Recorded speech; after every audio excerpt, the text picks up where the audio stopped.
ये हौसला कैसे झुके, ये आरज़ू कैसे रुके, मंज़िल मुश्किल तो क्या। मुझे लग रहा है मैं तो अब बिल्कुल ठीक हो गई हूँ, क्योंकि मुझे जो जितने भी सिम्टम्स थे वो तो काफी ठीक हो गए हैं। कभी कभार अब थोड़ी खांसी आने के कभी थोड़े ऐसे चांसेस हैं। तो हो सकता है कि जो सामान घर पे आ रहा है उसे सैनिटाइज करने में शायद मुझसे कोई चूक हो गई। जो लोग पैनिक में अभी से बेड बुक कर रहे हैं कि कल को अगर मुझे बेड की जरूरत पड़ी तो नहीं मिलेगा, तो इसलिए मैं अभी से हजारों हजारों लाखों रुपए देकर लोग हॉस्पिटल में बेड्स बुक कर रहे हैं। ये इस तरह से आप डिमांड सप्लाई चेन बिगाड़ रहे हैं। नमस्कार दोस्तों। देश और दुनिया जिन हालात से गुजर रही है हम सभी उससे वाकिफ हैं। कोविड ने सभी को परेशान कर रखा है। लाखों लोगों की मौत हो रही है, लाखों लोग क्वारंटीन हो रहे हैं। भारत में स्थिति इससे अलहदा नहीं बल्कि बहुत बुरी है। बहुत सारे लोग हैं जो घर में या अस्पताल में क्वारंटीन हो रहे हैं इस डर के साथ कि क्या होगा, क्या कोविड के इस आतंकवादी हमले से वो बच पाएंगे, निकल पाएंगे, उनके परिवार वालों का क्या होगा। एक अलग तरह का डिप्रेशन, एक अलग तरह की परेशानी, अवसाद या जो कुछ भी कह लें। तो हमने सोचा क्यों ना इस पर बात की जाए उन लोगों से जो अकेले हैं मगर फिर भी नहीं है, कनेक्टेड हैं। तो आज शुरुआत कर रहे हैं हम दिव्या नथानी के साथ, जो बहुत जानी मानी योगा इंस्ट्रक्टर हैं और मैं उनको बहुत अच्छे से जानती हूँ, मेरे दोस्त हैं। दिव्या, स्वागत है आपका पीवा फूस पर। Hello Sarita, so nice to meet you all. मजा आ रहा है। या, यस। या। दिव्या, अपने बारे में बताएं, कितने दिनों से क्या कैसे हुआ, आज कौन सा दिन है? ओके, तो शुरुआत ऐसे हुई कि मुझे काफी लोग पूछ रहे हैं कि हो कैसे गया। तो सच हम्म। कहूं तो मुझे अंदाजा नहीं है कैसे हो गया, क्योंकि मैं तो इतनी पर्टिकुलर रही हूँ कि मेरा भाई मुझे घर में चिढ़ाता है कि हाँ, तुझे मैं तो जानती हूँ तुम पैरानोइया हो कितनी। गया। हाँ, मैं जानती हूँ तुम कितनी पर्टिकुलर हम हो। उस दिन मिले भी थे। हाँ। तो पता नहीं कैसे हो गया, और हो जाने के बाद फिर मैंने सोचा अब ज्यादा सोच के क्या करना, पॉइंट ये है कि हो चुका है और अब लेट्स हाँ। See what's the way forward. हाँ। तो शुरुआत कैसे हुई कि एक्चुअली मेरी माँ के कुछ आंख में कुछ इमरजेंसी में हमें कुछ सर्जरी करवानी पड़ी। तो उस देख रेख में आई ड्रॉप्स डालना ये वो, तो काफी दिनों से नींद का शेड्यूल गड़बड़ चल रहा था, और मेरी जब नींद पूरी नहीं होती तो सबसे पहले मेरा गला खराब हो जाता है। तो मुझे it started with a scratchy throat. Okay. तो मुझे लगा ये नींद उबड़ खाबड़ चल रही है इसलिए हो रहा होगा, तो मैंने ज्यादा ध्यान नहीं दिया। लेकिन एक काम मैंने अच्छा ये किया कि द मोमेंट मुझे गले में कुछ गड़बड़ लगी, मैं तब से मास्क पहन के घूम रही थी ओके। माँ के पास, पर्टिकुलरली जितनी बार आई ड्रॉप्स डालने गई। तो फ्राइडे शाम से ये प्रोग्राम शुरू हुआ। सैटरडे मुझे लगा ठीक हो जाएगा, वो रेगुलर आप गार्गलिंग वगैरह करते हैं, आपको लगता है ठीक हो हम्म। जाएगा, ये सब सैटरडे चलता रहा। संडे को सवेरे मुझे बुखार आया, और मैंने एक पैरासिटामोल ली उस दिन, और उसके बाद बुखार मुझे अभी तक नहीं आया। तो बुखार खाली थोड़ी देर के लिए था, लेकिन 100 तक टच हुआ था। तो ठीक है, हाँ। फिर मंडे तो मुझे लगा मैं बिल्कुल ठीक हूँ, कोई दिक्कत नहीं, कोई प्रॉब्लम नहीं, बॉडी एक था बट ठीक है, मैंने कहा वो होगा ऐसी। फिर ट्यूसडे को गुड़ी पड़वा के दिन मुझे याद है, तो हमारा प्लान था कि श्रीखंड पूरी आलू की सब्जी ऐसा गुड़ी पड़वा थोड़ा मनाया जाए, कहीं जा हाँ। नहीं रहे हैं, घर बैठे हैं सब। हाँ। तो मैंने कहा आलू की सब्जी मैं बना देती हूँ, और आलू की सब्जी बनाने मैं किचन में गई और मैं बनाए जा रही हूँ, और एक एक करके छौंके में चीजें जा रही है, एंड जीरो स्मेल। जीरो मतलब जीरो। हाँ। तो मैंने कहा ये कुछ अच्छा नहीं दिख रहा है। लक्षण तो नहीं फिर है। मैं दौड़ के गई बाथरूम, मैंने पहले शैम्पू सूंघने की कोशिश की, साबुन सूंघने की कोशिश की, परफ्यूम चेक किया। जब कोई स्मेल नहीं आई, मैंने कहा बॉस ये तो बहुत ही बुरे लक्षण दिख रहे हैं। तो फिर मैंने अपने भाई को बताया कि ऐसा हो रहा है। तो उन्होंने कहा कि तो फिर मेरा ख्याल है टेस्ट कर ही लेना चाहिए। तो मैंने कहा ठीक है। तो मेरी तो लाख दुखों की एक दवा, मैंने पहले चैन से खाना खाया और मैं सो गई। तो मैंने सोचा सो के उठ के देखेंगे। पहले मैंने वैसे कहा मैं आप लोग को श्रीखंड बता पूरी दूं, आलू की। दिव्या ने 10 मिनट पहले मुझसे कहा था कि अगर 3 बजे नहीं करना तो मैं एक नैप ले लेती हूँ। हाँ पक्का। मैं तो यस। तो हाँ। मैंने कहा कि पहले तो खा पी ले, पहले इस पे कंसंट्रेट करते फिर सोचेंगे आगे क्या करना है। हमारे आस्क एक्सपर्ट का एक हमारा सेगमेंट है और हमारे साथ डॉक्टर शिखर मौजूद हैं। तो डॉक्टर शिखर, आपका स्वागत है।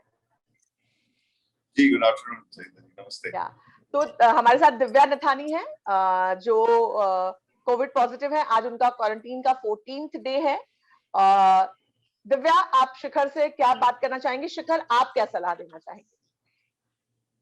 मैम, पहले तो आप बताएं, good afternoon, what is your feedback and what are you feeling right now? मैं तो मुझे लग रहा है मैं तो अब बिल्कुल ठीक हो गई हूँ, क्योंकि मुझे जो जितने भी सिम्टम्स थे वो तो काफी ठीक हो गए हैं। कभी कभार अब थोड़ी खांसी आने के कभी थोड़े ऐसे चांसेस हैं, बाकी मुझे लग रहा है I am doing very well. बस यही फिक्र रहती है कि क्योंकि कुछ लोग बोल देते हैं कि अभी तुरंत बाहर और लोगों से मत मिलना, एंड और 10 दिन रुको, माँ के पास अभी मत जाना इमीडिएटली, वगैरह वगैरह। तो बस एक वही रहता है कि एग्जैक्टली कब से you can go back to normal living. Ma'am, आप घर पे ही थे आज? घर पे व्हाट इज द डे आज? आज कितने दिन हो गए 14, फ्रॉम द डे? 14, आज 14वां दिन है। हाँ जी। Okay, okay. Ma'am, ideally, according to the COVID practice that we've been following, तो government BMC की protocol currently चल रही है, उस हिसाब से 10 to 14 days के अंदर हम admitted patients जो कि asymptomatic होते हैं उनको भी घर भेज देते हैं। लेकिन घर भेजने के बाद एक छोटी सी प्रोटोकॉल होती है कि उनको एक पेपर पे साइन करके दिया जाता है कि उनको 7 to 10 डेज के अंदर तक घर के अंदर ही इन आइसोलेशन रहना है। So that is the whole idea and that's the basic protocol। तो वो 21 डेज की एक साइकिल हो जाती है। And it is considered कि even after you test negative, there might be a few dead viruses which still loiter around your system। So those dead viruses test जो होता है, जो RT-PCR टेस्ट होता है, वो लाइव और डेड वायरस के बीच में डिफरेंशिएट नहीं करता। तो मेरे डॉक्टर ने भी यही समझाया। हाँ। So that is the condition wherein अगर आप ट्रैवल कर रहे हैं तो एक ससेप्टेबल रिस्क होता है कि आप शायद किसी और को वो वायरस ट्रांसमिट कर दें। एंड ऐसे समय में अपने नियर एंड डियर वन सबसे इम्पोर्टेंट है हमारे लिए, जो थोड़े से एज में ज्यादा है, उनके लिए हमको ज्यादा ख्याल रखना है, ज्यादा ध्यान देना है। So I think avoiding for another 7 to 10 days is not really a bad thing to do। And better है कि आप घर पे रहें, थोड़ा और रेस्ट ले लें। जो साल भर लोग कंप्लेन करते हैं कि हमें रेस्ट नहीं मिलती, लाइफस्टाइल इज सो हेक्टिक, ये एक नेचुरल अपॉर्चुनिटी है कि आप अपने आप को रिकवर कर सकें अच्छे से। So the better the food that you can consume, जितना आप डाइट कर सकें, थोड़ा मेडिटेशन कर सकें, that will be better। शिखर, आपको बता दूं, ये योगा और मेडिटेशन वाली मोहतरमा है, तो इनको मतलब she is in mental peace, एकदम शांति, शरीर दिमाग संतुलित है उनका। तो फिर तो ये एडवाइस हम लोग ले सकते हैं आपसे एज डॉक्टर। हाँ, बिल्कुल बिल्कुल बिल्कुल मुंसिया, ये एडवाइस हम लोग इनसे ले सकते हैं। शिखर, और किन बातों का ख्याल रखना चाहिए कोविड के बाद का की जो वीकनेस है या मसल पेन है वो सब रिड्यूस हो जाए? क्या एलोपैथिक इलाज, आयुर्वेदिक काढ़ा या कुछ विटामिन टैबलेट्स, या क्या और प्रोसीजर होना चाहिए दिव्या के लिए आज के बाद? Basically as per protocol dietary restrictions कोई नहीं है कोविड के अंदर। एक वायरल फीवर जो कि नॉर्मली एक सिस्टम में हम देखते हैं कि इंसान को खाने पीने की ज्यादा इच्छा नहीं होती है ऐसे समय में, ये एक टिपिकल सिम्टम रहा है मैक्सिमम पेशेंट्स का, because they are not being able to eat the amount of food that they would normally eat. So that is the only problem with that। So I think जितना diet हम अपना clean रखें और जितना diet better and high protein consume कर सके, that is better। In terms of medication, जो weakness है वो पोस्ट कोविड वीकनेस आज की डेट में इवन यंगर इंडिविजुअल्स को हो रही है, जो 30 से 35 की एज ग्रुप में है, एंड सीनियर सिटीजन्स के साथ भी है। बट एज वी सी की यूजुअली मैक्सिमम लोगों की लाइफस्टाइल बहुत क्लीन है, रेगुलर मेडिटेट करना या जिम जाना या अच्छी डाइट रखना, ये सबकी एक बेसिक हैबिट हो गई है। तो उस हिसाब से बहुत जल्दी रिकवरी हो भी रही है बहुत लोगों के अंदर, if we don't follow the university of WhatsApp at the moment. तो बहुत सारी ऐसी पॉजिटिव चीजें भी हैं जो अच्छे से चल रही हैं। And I don't know, there is a very very negative picture in the market कि अगर कोविड हो गया तो ये जरूरत पड़ेगी आपको, ये इंजेक्शंस के लिए दौड़े, आप ऑक्सीजन के लिए दौड़े, क्योंकि ऐसा नहीं है। Like right now, if I speak to you over the phone call, I would never say that you're a COVID positive patient or you've had COVID in the recent past। तो ऐसा भी कई सिचुएशन है, अब ये बाहर आना बहुत जरूरी है। सो आई थिंक एक मेंटल फाइट है more than a physical fight, जहाँ पे आप अपने दिमाग को कमजोर ना होने दें एंड अपने फिजिकली अपने आप को स्ट्रेंथन कर सकें विद द नॉर्मल डाइट जो आप फॉलो कर रहे हैं। आपको कोई स्पेसिफिक नई चीज करने की जरूरत नहीं है। विटामिन सी, जिंक और मल्टीविटामिन टैबलेट्स, और साथ में कैल्शियम और विटामिन D3, ये 5 चीजें हैं जो आप रेगुलर कंज्यूम कर सकते हैं। इसके अलावा कोई एलोपैथिक मेडिसिन की इन टर्म जरूरत नहीं है। कई पेशेंट्स में देखा गया है कि पोस्ट कोविड उनको कॉफ शायद महीने भर तक सेटल नहीं होता, तो उसके लिए वो नॉर्मल स्टीम लेते रहें, उसके लिए वो नॉर्मल जो अपनी कफ सिरप है वो लेते रहें अगर उनको कॉफ प्रोडक्टिव कॉफ है तो, वरना कॉफ सिरप लेने की भी कोई जरूरत नहीं है। आप दिन में 2 से 3 बार ल्यूक वार्म वाटर पीजिए और स्टीम लीजिए, that will be more than enough. 15 to 14 days के बाद में अगर लगता है कि कॉफ इंक्रीज हो रहा है तो आप एक एक्सरे रिपीट कर सकते हैं and please consult with the nearest chest physician. अगर वो कहते हैं कि एक सीटी स्कैन करवा लेना चाहिए, if there are changes in the previous and the current reports, only then should we undergo any further investigation. Divya, आप कुछ पूछना चाहेंगे और? नहीं, great, all this information was very helpful, thank you so much. तो थैंक यू शिखर, डॉक्टर शिखर, हमसे बात करने के लिए बहुत बहुत शुक्रिया। हम फिर कनेक्ट करेंगे आज डॉक्टर या आज एक्सपर्ट में। Thank you Shikhar, thank you so much. Thank you so much. Thank you. मेरी गलती, माय 3 मिस्टेक्स। कोई ऐसी मिस्टेक्स आप अपनी, हालांकि आप, मैं एक्सपेक्ट नहीं करती कि आपने कोई गलती की होगी, आप इतनी पर्टिकुलर हैं, मैं आपको पर्सनली जानती हूँ इसलिए। अदरवाइज आपको लगता है क्या 3 गलतियां आपसे हुई, अगर आपसे नहीं हुई तो क्या गलतियां कॉमनली लोग कर सकते हैं इस सिचुएशन में? मैं अक्टूबर नवंबर जब से रेस्टोरेंट्स थोड़े खुले थे तो मैं अपने कुछ फ्रेंड्स के साथ बाहर खाना खाने गई थी। ये हुआ मार्च, अर्ली मार्च तक ये हुआ, लेकिन मेरा ख्याल है आखिरी बार मैं जो बाहर गई कि बाहर मास्क नीचे किया, ये 18 मार्च को हुआ था। तो उसके बाद तो ये हुआ ही नहीं कि मैं बाहर कहीं विदाउट मास्क थी या सैनिटाइज नहीं किया या ऐसा कुछ। तो हो सकता है कि जो सामान घर पे आ रहा है उसे सैनिटाइज करने में शायद मुझसे कोई चूक हो गई, या लिफ्ट से आप ऊपर आए और जो हैंडल को हाथ लग गया, शायद वो सैनिटाइज नहीं हुआ, ऐसा ही कुछ हुआ होगा। और तो मुझे कुछ लग नहीं रहा है, क्योंकि मैं तो मतलब मैं 18 मार्च को मैं आखिरी बार बाहर इस तरह से गई थी और 19 अप्रैल को मैं पॉजिटिव टेस्ट करती हूँ, तो ये उसका असर तो नहीं हो सकता। उसके अलावा तो मेरा बाहर आना जाना वैसे भी बिल्कुल ही ना के बराबर ही था। कभी कुछ, वैसे सारा ही सामान वैसे ही ऑनलाइन ऑर्डर करने से, फोन करने से आ जाता है, तो ये भी नहीं कि आप सामान लेने जा रहे हैं, तो उस सामान को ही सैनिटाइज करने में शायद कोई चूक हुई होगी। और तो मुझे नहीं लग रहा वरना वायरस, कोविड का वायरस 1 महीने छुप के इंतजार तो नहीं कर सकता। 1 महीने आपने उसको ट्रेन तो नहीं किया, योगा वोगा तो नहीं कराया उसको? हो सकता है हो सकता है उसी को मैं प्राणायाम सिखा रही होगी।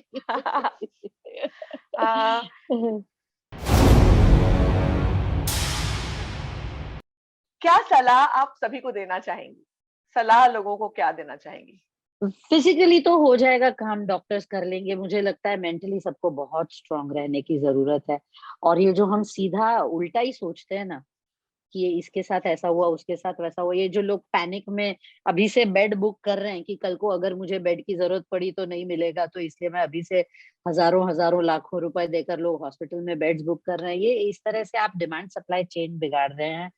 क्योंकि आप ये कर रहे हैं इसलिए कोई जरूरतमंद है उसको नहीं मिल पा रहा है, ये सब ना किया जाए।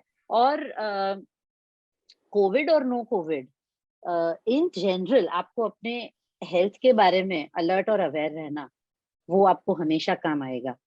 कि आपको पता होना चाहिए कि इस वक्त मेरी सांस, लोग ब्रेथ के साथ कनेक्ट नहीं करते हैं, ये मुझे बहुत दुख होता है कि ये बहुत जरूरी है। You should be in touch with your breath.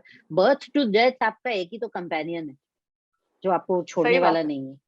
हाँ, तो उसके साथ प्लीज बी इन टच कि आपकी सांस कैसे चल रही है, वो आपको इंडिकेशन हमेशा दे देगी। That can not tell lies.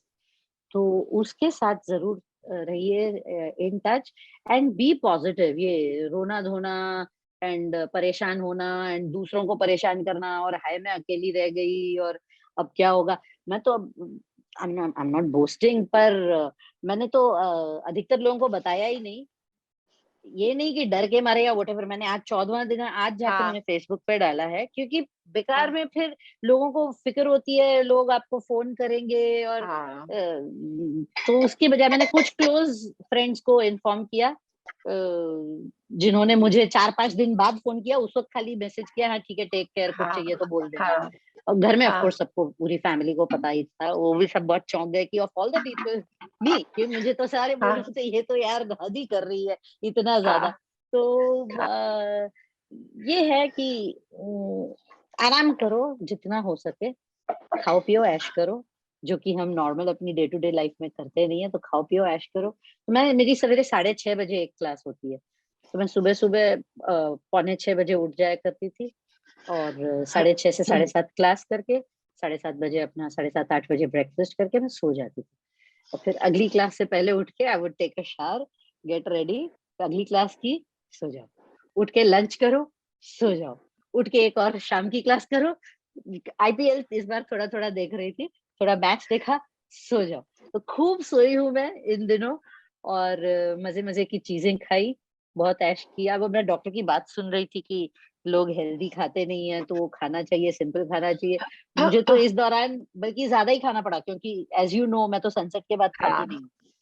तो हाँ अब डॉक्टर ने डिनर के, प्री डिनर पोस्ट डिनर दवाइयां दे रखी थी, तो 7:30 बजे क्लास खत्म हो, उसके बाद मैं खाना खा रही थी, तो इस दौरान तो मैं रात को भी खा रही थी, तो मेरा हाँ रोज से ज्यादा ही खाना हो रहा था। तो उस तरह से, बट खाओ पियो ऐश करो, एंड आपसे जो बन पड़े वो करो, जो आपके हाथ में है वो करो, और तो कुछ अपने हाथ में है नहीं, करेंगे क्या। तो बस वही वाली वो फिलॉसफी जो मैं, मुझे पर्सनली बहुत अपील करती है, कर्मयोग फिलॉसफी, कि आप अपना काम करो और बाकी leave the rest, do your best and leave the rest. So I personally feel, मेरी ये फिलॉसफी जो मैं ये बिलीव करती हूँ, that has helped me a lot. Divya के साथ चैट में मेरा टेक होम आज का ये है, बी इन टच विद और be in sync with your breath, that is the most, definitely. मेरे लिए बहुत इंपॉर्टेंट है। आई एम श्योर जो दर्शक सुन रहे हैं उनमें से काफी लोगों के लिए इंपॉर्टेंट होगा, क्योंकि अपनी सांसों के साथ जुड़ना सबसे ज्यादा, या उसे हम सबके स्वास्थ्य की, सबकी ब्यूटिफिकेशन की कोशिश करते हैं, मगर जो हमारा शुरू से आखिर तक का कंपेनियन है, बहुत खूबसूरत शब्द Divya, I never thought this way, maybe I am not on the same track on which you are, but ये बहुत ब्यूटीफुल लाइन है, एंड आई थिंक ये मेरे लिए बहुत, मेरे लिए और मेरे जैसे ही बहुत सारे लोगों के लिए बहुत कामगार सिद्ध होगी। तो मैं थोड़ी देर सो गई, फिर उठ के मैंने, मेरी एक परिचित है जो ये रैपिड टेस्टिंग करती है घर पे आके, अच्छा, तो ओके, उनको मैंने कई बार बोला है, जब भी कोई हाउस हेल्प नया कोई ज्वाइन कर रहा हाँ हो, क्योंकि हमारे हाँ यहाँ लिव हाँ इन हाउस हेल्प्स हैं, तो कभी हाँ माँ के लिए केयर टेकर नहीं आ रही हो, तो कई बार उसको बुलाया है टेस्टिंग के हाँ लिए।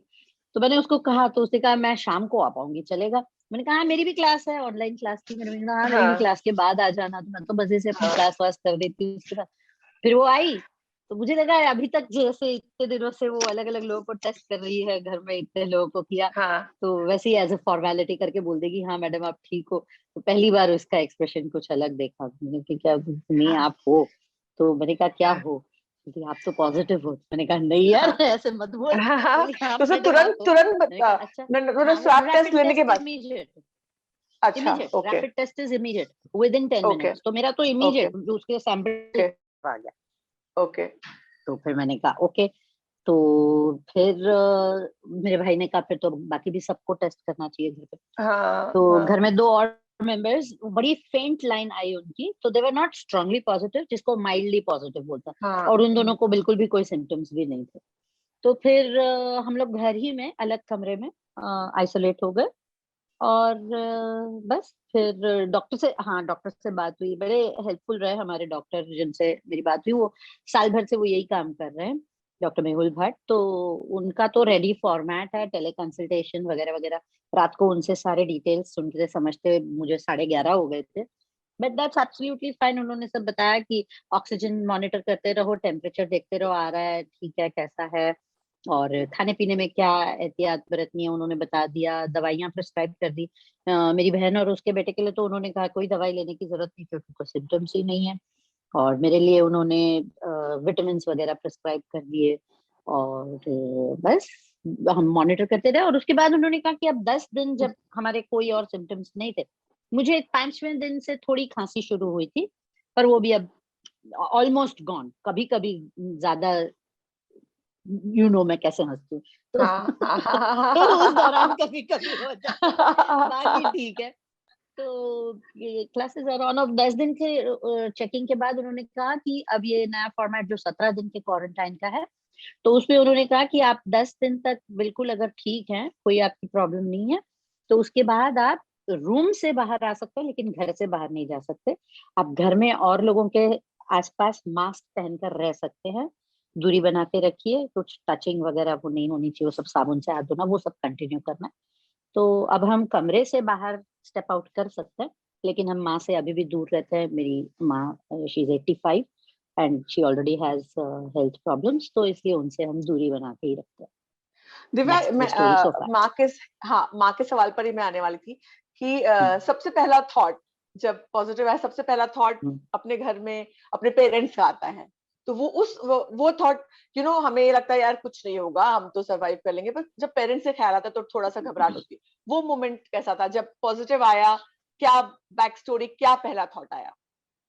तो ऑनेस्टली मुझे तो नहीं ख्याल आया कि सबको टेस्ट करना है। मैं तो यही सोच रही थी कि ओके क्या क्या काम है ओवर करना है, अब अगर मैं इस कमरे से बाहर नहीं निकलूंगी। तो जैसे ही मेरे भाई ने जब कहा तो मैंने कहा हाँ सबसे पहले तो माँ को चेक करो। तो फिर फॉर्चुनेटली फॉर मी ये रैपिड टेस्ट था, तो तब के तभी हिसाब हो गया।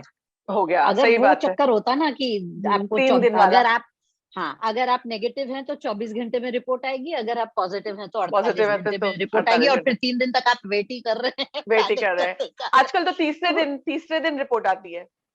बताओ, तब तक तो ऑलरेडी इंसान और कितना बीमार हो जाए। हाँ। तो फॉर्चुनेटली मैंने ये रैपिड वाला किया, तो we were quite okay that way. तो बस कुछ ही मिनट की बात थी कि मेरे बाद तुरंत फिर माँ को जो नेक्स्ट हमने माँ को ही चेक किया, और फिर उन्होंने नेगेटिव टेस्ट किया। तो मैंने सबसे पहले कहा थैंक गॉड कि इतनी सद्बुद्धि दी भगवान ने, कि उस दिन जब से थोड़ी गड़बड़ लग रही थी तो मैं मास्क पहन के ही जा रही थी आई ड्रॉप्स डालने। नहीं तो हर एक एक घंटे में जाके आप आई ड्रॉप्स डाल रहे हो, इतने पास क्लोज कॉन्टैक्ट में जा करके। तो मैंने कहा चलो इतनी सद्बुद्धि दी ईश्वर ने, वो बड़ी बात। तो बस फिर उसके बाद ये तो थोड़ी देर की बात थी। तो ऐसा। दिव्या, मैं आप सभी को बता दूं, दिव्या एक बड़ी फैमिली की सबसे छोटी मेंबर है, और वहां पर दिन भर ये लोग बातचीत करते हैं, इंटरेक्शंस होते हैं। ऐसे में दिव्या को बात करने का बहुत शौक है, हम दोनों को बात करने का बहुत शौक था, हम लोग बचपन के दोस्त हैं। तो दिव्या जब रूम में बंद थी, हालांकि आज हमारे पास ये है सबसे बड़ा जादुई बिल्कुल घड़ी, लेकिन बावजूद इसके क्या कमरे में बंद रहने का कुछ नेगेटिव इम्पैक्ट या कुछ ऐसे थॉट्स आए? कैसा एक्सपीरियंस था एक कमरे में बंद रहना? एक्चुअली मैं पिछले साल भी 14 दिन का क्वारंटाइन कर चुकी हूँ, जो एक्चुअली इससे ज्यादा स्ट्रिक्ट था। क्योंकि पिछले साल मैं जब जर्मनी से वापस लौटी जून महीने में, जैसे ही फ्लाइट शुरू हुई, तो उस वक्त दिव्या अटक गई थी दिव्या अटक गई थी वहां पर काफी दिनों के लिए। कितने दिनों के लिए अटकी थी दिव्या? मैं 3 हफ्ते की ट्रिप पे गई थी, और 3 महीने फ्लाइट से नहीं थी तो वहीं रुकना पड़ा। तो मुझे सब फ्रेंड्स चिढ़ा रहे थे यही कि दिव्या ऐसी एक अजूबा है कि इसको हॉलिडे से वापस लाने के लिए वो क्या बोलते हैं, वो कौन सी फ्लाइट्स इन्होंने बनाई थी, इमरजेंसी फ्लाइट्स, क्या रेस्क्यू फ्लाइट्स। बोले he is the only person जिसको हॉलिडे से वापस लाने के लिए रेस्क्यू फ्लाइट लगती है। तो रेस्क्यू फ्लाइट से आने के बाद हमें तो एयरपोर्ट से और कोई ऑप्शन ही नहीं था, सीधा होटल क्वारंटाइन का ही, आप और कहीं जा ही नहीं सकते। तो 7 दिन मैं पहले होटल में रही, उसके बाद 7 दिन मैं अलग एक छोटा सा घर जो है वहां पर, एक स्टूडियो अपार्टमेंट, वहां पर मैं 7 दिन अलग वहां रही। तो ये 2 क्वारंटाइन तो बहुत ही स्ट्रिक्ट थे। तो वो मैं ऑलरेडी कर चुकी थी, तो इसलिए इतना टेंशन नहीं था। और मुझे जितने भी लोग इस पैनिक के बारे में जो पूछ रहे हैं कि स्टेट ऑफ माइंड, तो मैं हर बार यही कह रही हूँ कि वैसे भी मेरा पर्सनालिटी ट्रेट में पैनिकिंग तो है ही नहीं, लेकिन फिर भी वो जो लगभग 1 बजे के करीब मुझे समझ में आया कि मुझे जीरो स्मेल हो रही है, और समझ लो 8 बजे के करीब मुझे कंफर्म पता चला कि आई एम पॉजिटिव। तो इन 7 घंटों में, हालांकि मैं खाना खा के सो गई और क्लास कर रही थी वगैरह वगैरह, अपने आप को काफी बिजी रखने की कोशिश की मैंने, लेकिन मन में ये जो चल रहा था कि अगर मैं पॉजिटिव हूँ तो और क्या क्या करना है, किन बातों पे मुझे ध्यान देना है और क्या क्या करना पड़ेगा। तो मैं अंदाजा लगा सकती हूँ कि जिनको 3-3 दिन रिपोर्ट के लिए वेट करना पड़ता है, और जिन्हें आदतन जो लोग चिंता करने में उन्हें बड़ा सुकून मिलता है, तो इस तरह के अगर जिनका पर्सनालिटी ट्रेट है उन्हें तो बहुत तकलीफ होती होगी। और मुझे तो लगता है कि इस तरह के थॉट पैटर्न्स की वजह से और इतनी परेशानी और इतने स्ट्रेस की वजह से ही पहले तो उनका ऑक्सीजन लेवल ड्रॉप हो जाएगा शरीर में। ड्रॉप हो जाएगा, सही बात। मैं आप लोगों को बता दूं कि दिव्या योगा टीचर है, वेलनेस इंस्ट्रक्टर हैं और भी आप शायद काउंसलिंग सेशंस भी लेती हैं दिव्या। दिव्या अपने बारे में थोड़ा बताएं, दर्शक जानना चाहेंगे। और दिव्या बहुत अच्छा गाती हैं, वो हमें गाना भी सुनाएंगी, बहुत अच्छा लिखती हैं, तो मल्टी टैलेंटेड है दिव्या। और अपना प्रोफेशन के बारे में बताइए दिव्या। तो प्रोफेशन का तो ऐसा है कि पहले मैंने स्ट्रेट आउट ऑफ कॉलेज तो बहुत अलग अलग प्रोफेशन ऐसे ही टाइम पास से ट्राई किए कि चलो कुछ ये ट्राई करते हैं, कुछ वो ट्राई करते हैं। लेकिन धीरे धीरे हुआ ये कि जब आप अपने हेल्थ पे ध्यान नहीं देते हैं तो slowly you attract a lot of health problems. तो by the time I was 20 I was diagnosed for cervical spondylosis and 21 पे I was diagnosed for migraine. तो इन दोनों के लिए मुझे उस वक्त काफी स्ट्रॉन्ग दवाइयां लेनी पड़ी, फिर उनके अपने साइड इफेक्ट्स और सब होते हुआ थे। Bye the time I was 25 things were quite bad.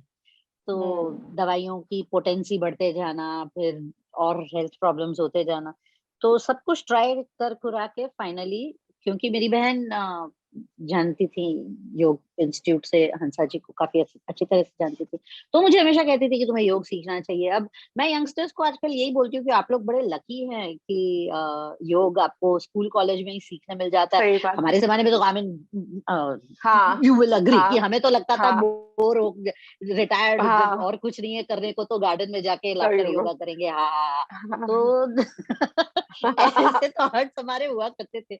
तो मैंने तो बड़ा डॉज किया कि कौन जाके बोरिंग योगा सीखे। दिव्या हम तो बिना किसी लाफ्टर योगा के भी हा करते रहते थे। एग्जैक्टली मुझे तो वो लाफ्टर योगा देख के हंसी आती है कि ये कौन सा लाफ्टर है, हा वो देख के मैं तो हंस हंस के गिर जाती हूँ कि यार ये क्या हो रहा है। तो खैर, तो इसलिए मैं तो योगा नाम से ही मैं डॉज करती थी कि क्या ये बोरिंग ओल्ड पीपल, उनके लिए, रिटायर्ड लोगों के लिए। फिर फाइनली जब और सब ट्राई करके देख लिया और कुछ फायदा नहीं हुआ, मैंने कहा चलो एक ये भी करने में बाकी है। मेरी बहन जब देखो पीछे पड़ी रहती है कि करो करो, कि ये भी टिक मार्क लगा के बोल देगी हाँ भाई किया, तुम्हारे कहने पे किया। तो पहुंच गए सीखने और धीरे धीरे समझ में आया कि it's not just you know कि आप कुछ फिजिकल पोस्चर्स कर रहे हो, आपको अपनी पर्सनालिटी के ऊपर जो काम करना पड़ेगा, आपके स्टेट ऑफ माइंड बदलना पड़ेगा। और ये सब करते करते धीरे धीरे I'm very happy where I am. Teachers training course accidentally सीख लिया था मैंने, मुझे लगा नहीं था मैं टीचर्स ट्रेनिंग के लिए जा रही हूँ। मुझे लगा मैं ऐसे ही 1 महीने का कोर्स करी, पता चला वो तो टीचर्स ट्रेनिंग निकला। तो ऐसे ही आई लैंडेड अप देयर और उसमें फिर प्रैक्टिस सेशंस में पढ़ाना जब शुरू किया तो बड़ा मजा आया। तो फिर कहा चलो, और इतने प्रोफेशन अब तक चेंज कर लिए हैं तो जब तक मन करे ये करें, बाद में छोड़ देंगे। तो फॉर्चुनेटली अब इस बात को 16 साल हो गए, तो अभी तक तो यही चल रहा है। और मैं आप लोगों को बता दूं कि दिव्या ने बहुत सारे सेलिब्रिटीज को योगा सिखाया है, मोदी जी को भी योगा सिखाया है, मोदी जी के साथ नहीं नॉट येट, लेकिन तुम्हारे मुंह में घी शक्कर, इंशाल्लाह ऐसा दिन आए। आई थिंक गुजरात में कुछ तो यू डिड ना, मुझे ऐसा याद है। नहीं, ये जो इंटरनेशनल डे ऑफ योगा जो मोदी जी ने जो शुरू किया, उसको लेकर के हमने फिर और बहुत सारे प्रोग्राम्स किए। और मोदी जी का ये जो इनिशिएटिव है ऑफ सर्टिफाइंग टीचर्स कि एक बेसिक सर्टिफिकेशन जो हर टीचर के पास होनी चाहिए, जो स्टैंडर्डाइजेशन ऑफ सिलेबस, उसके प्रोसेस में आई बीन इन्वॉल्व। उसके लिए मैं एक एग्जामिनर हूँ कि when you are certifying those teachers. तो ये जो मोदी जी का जो इनिशिएटिव है उसमें I been a part of that, but अभी तक उनसे पर्सनली मुलाकात नहीं हो पाई है। दिव्या सो टीचर्स ट्रेनिंग, हाँ टीचर्स ट्रेनिंग के दौरान, हाँ exactly. So counselling yoga institute में टीचर्स ट्रेनिंग का कंपल्सरी सब्जेक्ट है। तो वहां मेरा पहला एक्सपोजर हुआ काउंसलिंग के साथ। और अगेन क्योंकि we come from a time जहाँ पे काउंसलर के पास जाना, साइकाइट्रिस्ट के पास जाना, बाप रे ये बेचारा तो पागल है, इस तरह की उस जमाने में थॉट पैटर्न, माइंडसेट हुआ करता था। तो कभी किसी काउंसलर से ऐसा सच पाला पड़ा नहीं था। लेकिन जब इंस्टीट्यूट में देखा कि counselling is a compulsory subject, और हमारे जो काउंसलिंग के जो टीचर रहे हैं वहाँ, डॉक्टर सतीश, मुझे पता नहीं क्यों उन्होंने कहा कि I think you will make a good counsellor. तो उन्होंने मुझे अपने टीचर के पास भेजा, Father Fuster at Saint Xavier's College, जो उस वक्त ही वाज 91, वो पढ़ाया करते थे एक्टिवली। तो उनके पास मैंने वो सर्टिफिकेट कोर्स किया और मैं ये प्रैक्टिस कर ही रही थी, काउंसलिंग और योग टीचिंग दोनों, they go very well hand in hand. और फिर उसके बाद मैंने अभी कितने 2, अभी तो टाइम ही सब मिक्स हो गया, हाँ 2018 में मैंने मास्टर्स किया फिर काउंसलिंग साइकोलॉजी में। okay. सो यस, तो योगा दिव्या, एंड इसलिए काउंसलिंग। दिव्या, हाँ इसलिए दिव्या बहुत शांत है, काम है, और क्योंकि वो खुद मेंटली बहुत सुकून में रहती है, उन्होंने मतलब एक अचीव किया है, दैट्स बहुत बड़ा कोशिश जारी अचीवमेंट है, है वो। हाँ बहुत बड़ा कोशिश अचीवमेंट जारी। है, बहुत बड़ा अचीवमेंट है। हम जैसे कुछ लोग हैं जिनको दिव्या पुश करती है मगर वो पहुंच नहीं पाते कुछ करने के लिए। दिव्या, एक जो सवाल मेरे जहन में, जब आप कमरे में बंद थी तो खाना, वॉशरूम तो अटैच्ड होगा, उसका इशू नहीं, वो तो आपका वॉशरूम अलग हो गया होगा। खाना वगैरह देने का कैसा कैसा इंतजाम था, कैसे आप करती थी, बर्तन वगैरह कैसे क्या करते थे, वो जरा दर्शकों को बताएं। तो पहले हमने सोचा कि हम डिस्पोजेबल प्लेट्स यूज करेंगे, डिस्पोजेबल वेसल्स यूज करेंगे, पर फिर एक मील उसमें खाने के बाद ये ख्याल आया कि हर बार फिर उसे बाहर देना भी गलत है, हाँ और आप हाँ। जूठे डिस्पोजेबल बर्तन कितने दिन कमरे में बंद रखेंगे, तो हम्म। वो भी सही नहीं था। तो फिर हमने ये किया कि जो भी बर्तन चाहिए वो मंगवा लिए, और वॉशरूम में ही उसे फिर धो के ओके। रूम में रख लेते थे। तो वॉशरूम में तो पानी तो मिल ही रहा था, तो हाँ इस हिसाब से पीने का पानी मुझे बहुत दुख हुआ कि मतलब मैंने इतने बरसों में कभी किसी से जा मेरे लिए पानी लेके आ, ऐसे पानी तक नहीं मंगवाया। मुझे बिल्कुल कतई नहीं पसंद कि मैं अपना पर्सनल काम किसी से करवाऊं। तो हर बार पीने का पानी मांगना, बेचारा वो दौड़ दौड़ के, हमारा जो हाउस हेल्प है यहाँ वहां दौड़ दौड़ के, वो भी परेशान हो गया होगा बेचारा।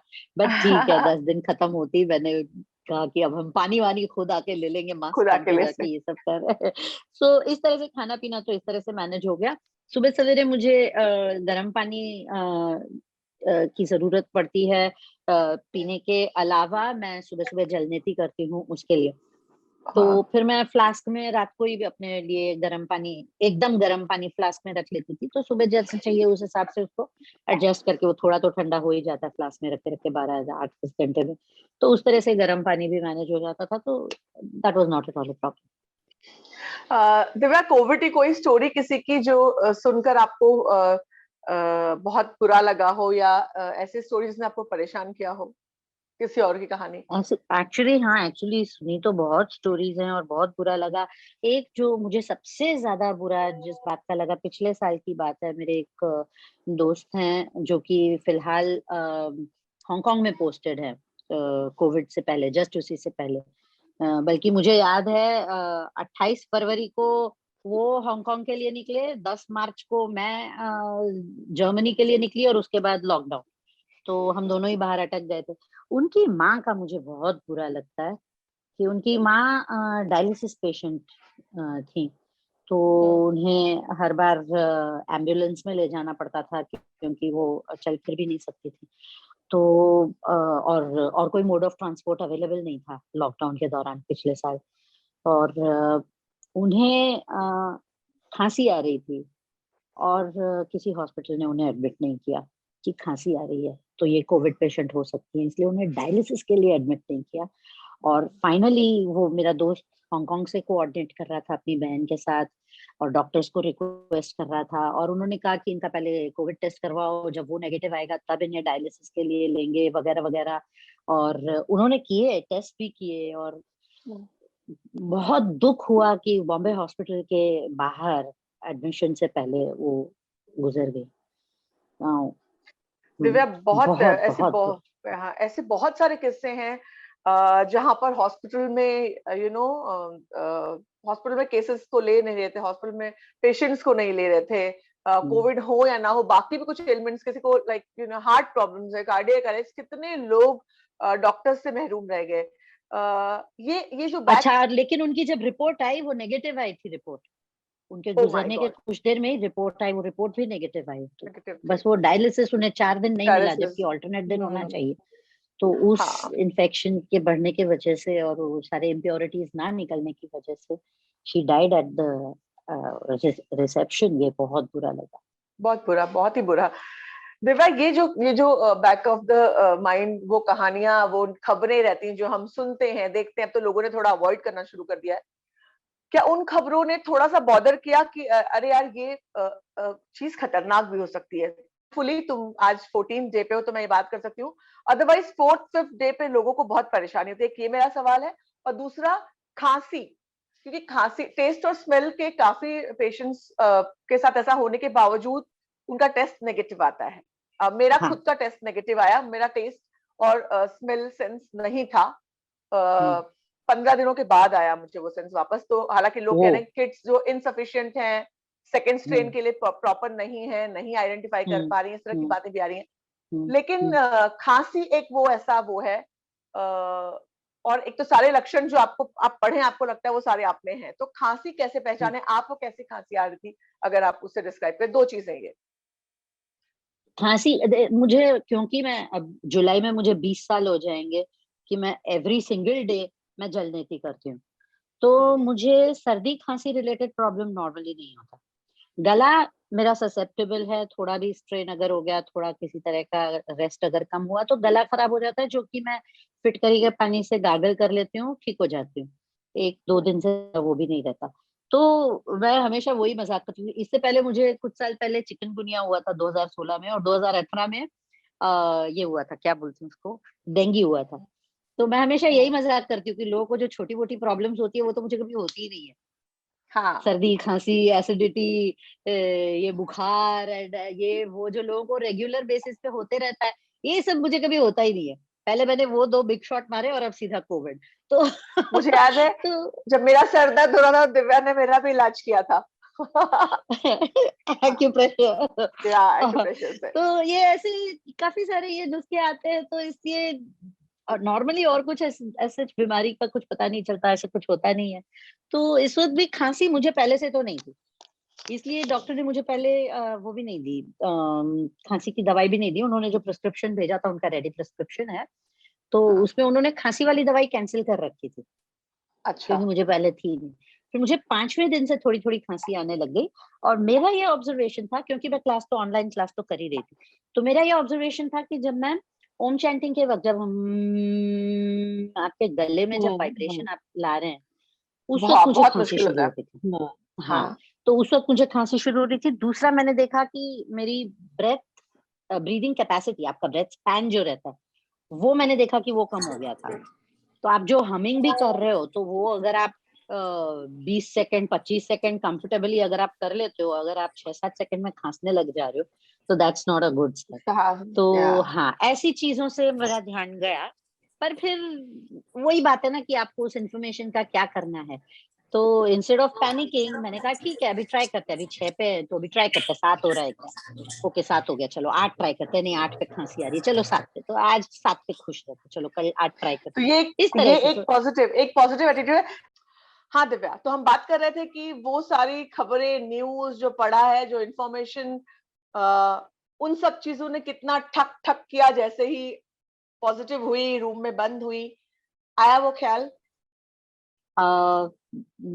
आई नो मैं गलत इंसान से ये बात कर रही हूँ, पर सॉरी, मैं न्यूज देखती नहीं हूँ, तो मैं न्यूज देखती सुनती नहीं हूँ। अच्छा करती हो, अच्छा करती हो।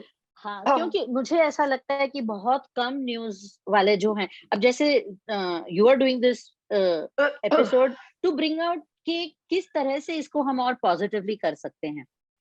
मुझे ऐसा लगता है कि अधिकतर लोग बस डराने का काम करते हैं कि आपके साथ ऐसा हो सकता है, आपको पता है ऐसा हुआ तो देखो बाप रे, ये आपके साथ भी हो सकता है। अब आप सबको शक की नजर से देख रहे हैं, ये भी ऐसा हो सकता है, वो भी वैसे, मैं मरने वाली हूँ, ये वो। एक बार मेरे स्ट्रेस मैनेजमेंट वर्कशॉप में एक लड़का आया था, आजकल तो सारे गूगल डॉक्टर बन गए ना, ये तो मैं पहले की बात कर रही हूँ, प्री कोविड एरा।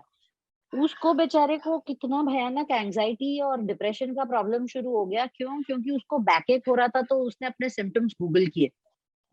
तो अब पता चल रहा है कि the surest way to believe that you are dying is आप थोड़े सर्वाइकल सिम्टम्स आप कैंसर तो गूगल पहुंच करो। चुका होगा हाँ, वो, सीधा कैंसर एग्जैक्टली हर सीधा चीज कैंसर स्पाइनल तक कैंसर, पहुंचाती है। हाँ हर चीज, हाँ एग्जैक्टली, ये भी हो सकता है, वो भी हो सकता है। अरे कमाल है। अभी परसों मेरे एक फ्रेंड ने मुझे एक वीडियो भेजा कि ये देख के बताओ, वेरीफाई करो, ये सचमुच है क्या ये क्लेम्स। मैंने कहा इसकी तो पहले रिपोर्टर की आवाज सुन के 7 सेकंड में मैं तो वीडियो बंद कर देती कि वो एक जो फेक वो बोलता है, आप जानते हैं ऐसा हो सकता है, ये वो ट्राइंग टू सेंसेशनलाइज इट। वो पूरे कुछ 7-8 मिनट का वीडियो था। वो तो इसने कहा, इसलिए मैंने जबरदस्ती देखा। उस पूरे वीडियो का टेक होम क्या था, फाइनल मैसेज, कि अगर आप स्टीम इनहेल ज्यादा करेंगे तो आपका गला जल सकता है। Oh my God. मैंने हाँ, जस्ट इमेजिन कितनी बड़ी आपको वार्निंग मिल रही है। तो मेरा फ्रेंड बोल रहा है कि लोग ऐसे वीडियोस शेयर करते हैं और लोग ये सच मान लेते हैं। मैंने कहा देखो सच ये है कि अगर कोई इतना बेवकूफ है कि उसको ये नहीं पता कि ज्यादा स्टीम इनहेल करने से आपका गला जल सकता है, तो ही डिजर्व सच वीडियोस, उसको मिलनी चाहिए ऐसी इंफॉर्मेशन, है ना? वो भी एक मार्केट है। तो कौन इतना बेवकूफ होगा जिसको ये नहीं पता कि बहुत ज्यादा स्टीम नहीं इनहेल करनी चाहिए, बहुत ज्यादा बॉइलिंग पानी नहीं लेना चाहिए? अरे हद है यार। Common sense. तो हाँ, कॉमन सेंस, लोग कॉमन सेंस पता नहीं कहाँ छोड़ के आ जाते हैं। तो उस हिसाब से तो मैं तो न्यूज व्यूज देखती ही नहीं हूँ। और हमारी योग इंस्टीट्यूट की जो डायरेक्टर है हंसा जी, उनके तो ढेर सारे ऐसे वीडियोस हैं और उनसे भी मैंने फोन में भी बात कर ली थी। तो वो भी यही बोलती है कि देखो अब जो हो गया है, now let's look at the way forward, कि अब करना क्या है, बजाय इसके कि हाय अब क्या हो जाएगा, मैं मर जाऊंगी, ये हो जाएगा, वो हो जाएगा। जस्ट बी पॉजिटिव एंड सी क्या किया जा सकता है, अपने कंट्रोल में क्या है वो करो। तो वो अप्रोच बरसों से रहा ही है, thanks to her and all the learnings at the institute के योग सीख के इतना तो आ ही गया। अभी परसों किसी और से बात हो रही थी, बोलते क्या बात कर, आपको पैनिक नहीं हुआ, ये नहीं हुआ, वो नहीं हुआ। मैंने कहा मैं 16 साल से स्ट्रेस मैनेजमेंट वर्कशॉप्स कंडक्ट कर रही हूँ, अगर बावजूद इसके मैं पैनिक कर जाऊं तो मुझे ही पहले चुल्लू भर पानी में डूब मरना चाहिए। तो इतना तो सीखना है, इतना तो समझ में आना चाहिए कि ठीक है हो गया, हमने हमने हर पॉसिबल मुमकिन कोशिश की कि ना हो, अब हो गया है तो let's see how we can minimise the damage, that's it. और बुरा मुझे ये लग रहा था कि अब डेट देखो कैसे कोइंसाइड हुई कि आज रात को मैं नेगेटिव, आज रात को मैं पॉजिटिव टेस्ट हो गई और कल सवेरे जो माँ की जो केयर टेकर थी उसको, मतलब महीनों से तय था उसको शादी के लिए गांव जाना था, अपने गांव जाना था, ओह। तो उसको निकलना ही था। तो कोई सब्स्टिट्यूट आ चुकी थी लेकिन उसको मैं कुछ ट्रेन नहीं कर नहीं, पाई, अब हाँ। वो जैसे रखे, हाँ अब वो माँ को जैसे रखे, मैं कुछ ना बोल सकती हूँ ना कर, मैं यहाँ से बोलने की कोशिश कर रही थी, पर अब मेरा भाई भी वर्क फ्रॉम होम, वो भी अपने काम में भी है, हालांकि उसने बहुत कोशिश की, मुझे बहुत बुरा लग रहा था कि वो इतना कुछ जगल करने की कोशिश कर रहा है, पर वो एक हेल्पलेसनेस कि आप फ्री बैठे हैं पर आप कुछ नहीं कर सकते। तो ये भी एक रिमाइंडर था, मुझे लगा ये एक रिमाइंडर था इस बात का भी कि आपको कभी कभी वो बड़ा गर्व होने लगता है, वो ईगो आ जाता है कि मैं ना हूं तो ये काम ही ना हो। तो बैठो 10 दिन चुपचाप बैठो, देखो कैसे सब हो रहा है, काम बराबर हो रहा है, वो ज्यादा उड़ो मत, नोबडी इज इंडिस्पेंसिबल। तो एक वो रिमाइंडर था। एक और बात जो मैं दिव्या के बारे में जानती हूँ, दिव्या बहुत अच्छा गाती है। शी इज अ अरे इतना क्या अच्छा ब्यूटीफुल अच्छा बोलो सिंगर। मत, अभी आजकल तो कितने दिनों बहुत से अच्छा गायब गाती है दिव्या। दिव्या बहुत अच्छा गाती हैं, और दिव्या वैसे बहुत टैलेंटेड है। और कभी हम फुर्सत तो दिव्या से बात करेंगे। दिव्या, आज एक गाना अगर आप सुनाना चाहें, और अगर किसी के लिए डेडिकेट करना चाहें या यूं ही गाना चाहें, अपने लिए गाना चाहें। मेरा ख्याल है ये वैसे जब मुझे कोई कहता है ना कुछ गाओ, तो मुझे तो पहला पॉइंट सूझता ही नहीं है कि क्या गाना। तो अब मैं सोच रही हूँ कि जिस तरह का काम हमारा कॉन्वर्सेशन चलता आ रहा है, कोई अच्छा मोटिवेशनल गाना हो तो अच्छा रहेगा। तो ऐसा कोई थॉट जो सबको ये याद दिलाए कि this is not the end, आगे अभी तो हम और आगे बढ़ सकते हैं, ऐसा कुछ थॉट लेके चलते हैं कि ये हौसला कैसे झुके, ये आरज़ू कैसे रुके, मंज़िल मुश्किल तो क्या, धुंधला साहिल तो क्या, तन्हाई दिल तो क्या हो, तेरे तना तेरे ना, तुम तना तेरे ना, राह में कांटे बिखरे अगर, उन पर तो फिर भी चलना ही है, रात छुपा ले सूरज मगर, रात को एक दिन ढलना ही है, रुत ये टल जाएगी, हिम्मत रंग लाएगी, सुबह हो फिर आएगी, हो तेरे ना तेरे ना, क्या तुम बात, तना तेरे ना। क्या बात है। बहुत खूबसूरत गाना भी दिव्या आपने बहुत अच्छा गाया। बहुत ही थैंक प्यारा यू। गाना, एकदम सुटेबल गाना गाया। तो आई एम श्योर दिव्या से बातचीत आप में से तमाम लोग जो पास में कोविड पेशेंट रह चुके हैं, जिनके आसपास कोई रह चुका है, आप सभी, कोई भी, किसी को भी कोविड ना हो, और जिससे कोविड हो भी जाए तो ये एक नॉर्मल तकलीफ है और वो चली जाएगी। दिव्या, ऑक्सीजन की जरूरत पड़ी आपको? बिल्कुल नहीं, मैं तो जिस दिन वो टेस्ट करने आई उस वक्त भी मेरा तो 98 था, तो मैं तो बिल्कुल नहीं एक्सपेक्ट कर रही थी कि ऐसा कोई प्रॉब्लम होगा। बट उसके बावजूद मेरे डॉक्टर ने कहा था कि आप दिन में 3 बार चेक कीजिए और मुझे रिपोर्ट कीजिए। तो फॉर्चुनेटली मेरा तो अधिकतर 99 ही था, कभी कभी 98 था, दैट्स इट। तो उससे नीचे तो कभी गया नहीं। तो oxygen fine. Again regular practice of pranayams help, कि ये आप प्रिवेंटिव मेजर्स, आप are you in touch with your breath. अधिकतर सॉरी अब टाइम थोड़ा ज्यादा लग रहा है, लेकिन मैं ये बात क्विकली ये कहना चाहती हूँ कि अगर आप अपना रेस्पिरेटरी सिस्टम समझ भी लेना, अनफॉर्चुनेटली मोस्ट ऑफ अस हम अपने लंग्स को पूरा यूज ही नहीं करते। अगर क्विकली अभी हम एक टेस्ट करें कि आप अपना एक हाथ पेट पर रखिए, नेवल रीजन पर, और आप सीधे बैठिए और आप सांस लीजिए, एक सिंपल इनहेलेशन। अधिकतर लोगों का पेट सांस लेते वक्त अंदर जाता है, जबकि वो बाहर आना चाहिए। अच्छा। हाँ, अगर आपके लेकिन लंग्स दिव्या, पूरी तरह से, पर दिव्या, जहां भी सब लोग ये कहते हैं इनहेल के वक्त आप पेट अंदर लो और एक्सहेल में पेट बाहर निकालो, यूजुअली सब लोग ये कहते जिस हैं। थिंग, इसीलिए मैं बोल रही हूँ कि आप सिर्फ अपना रेस्पिरेटरी सिस्टम समझिए कि इट्स लाइक 2 बलून्स, राइट? कि वो लंग्स आपके जो हैं, आप सांस लेते हुए जब आपके ये लंग्स एक्सपैंड होते हैं तो they will naturally push the stomach organs, आपके एब्डोमिनल ऑर्गन्स को वो नीचे धक्का देगा ना, तो आपका पेट बाहर। आप एक छोटे बच्चे को देखिए सोते वक्त, उसका पेट सांस हाँ, लेते वक्त हाँ। कैसे बाहर, हम सबका वैसे आता था वंस अपॉन अ टाइम, है ना? तो सांस अगर अपना रेस्पिरेटरी सिस्टम पूरी तरह से यूज कर रहे हैं तो आपका पेट इनहेलेशन में बाहर आएगा, गारंटीड। अगर अब मैं तो ख्याल मैं कई रखूंगी। बार, हाँ, तो मैं कई बार लोगों को बोलते सुनती हूँ, नहीं नहीं आप गलत सांस ले रहे हो। आई पर्सनली बिलीव गलत सांस कुछ नहीं होता, इनवॉलंटरी प्रोसेस है, शरीर तो मैनेज कर ही लेगा, आप करें ना करें।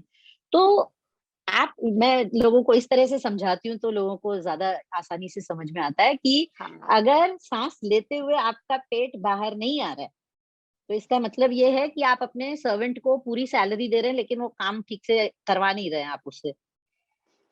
सही हाँ, बात है। तो आप अगर आपका रेस्पिरेटरी सिस्टम पूरा काम कर रहा है तो इनहेलेशन में आपका पेट बाहर आएगा ही आएगा, गारंटीड।